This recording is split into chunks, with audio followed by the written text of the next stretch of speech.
Tapos mo na egg yolk. Ooh.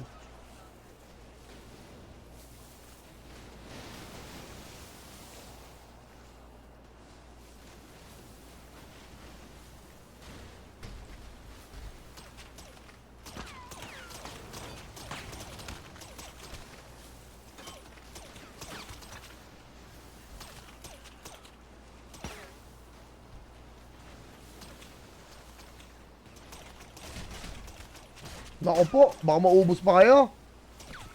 Pang-ina mo, inuubos nga sila. Lakas ng tutok naman nun.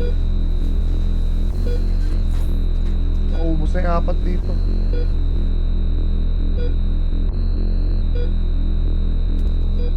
Pasarap ng pasarap habang tumatagal. Bumababa sa lalamunan, medyo matabang. Mga paanda mo sa akin di natatalab. Hanggang kailan pa ba ito mawawala? Pasarap ng pasarap habang tumatagal. Bumababa sa lalamunan, medyo matabang. Mga paanda mo sa akin di natatalab. Hanggang kailan pa ba ito mawawala? Oh shit! Tuyot na naman ang lalamunan. Mga offside tuyot na di kasi wala silang apunan. Ibabalik ko silang lakat sa kanila sinapupunan. Ilulubog hindi nakakayaan pang lumutang. Ako na mismo ang magsasabi kung pwede ka na tumakbo. Kahit na ano pa yung mga gawin mo. Sa botong ulo mo ang mapinisto. Sa sobrang dito palo, di mo tig na kong ma-OD. Sipin sa movie, sa pool ka pa din kahit gogi. Sa campus, di ubra sa akin ang mga kaki. Pasensya kung tsabigan at bilis mga fugazi. Kaya tawagan mo na yung 911. Kasi pag kami na naganap, you better run. Baka humandose ka na lang dyan kung saan-saan. Matipag ako na kumana mapapadepsam.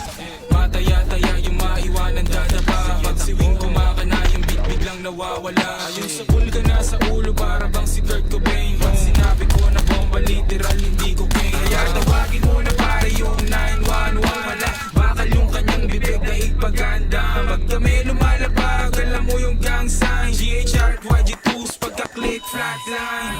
Kalansay, tabi-tabi po sa bangkay. Lumubog ka pa nga para bang hinukay. Para bang hinukay. Para bang hinukay. Kalansay, tabi-tabi po sa bangkay. Lumubog ka pa nga para bang hinukay. Para bang hinukay. Para bang hinukay. Big Daddy Blue, young stunner. Yung mga magmamano sa akin ay asa na. Headshot gunner. Tabi-tabi kong nasagi pero pare what you gonna. Pwede rin naman na akong pawisang buti malamig ako. Sobrang yaman kahit ako nasa tela mong bangko. Sama mo ng mga tropa mo tabi kayong tatlo.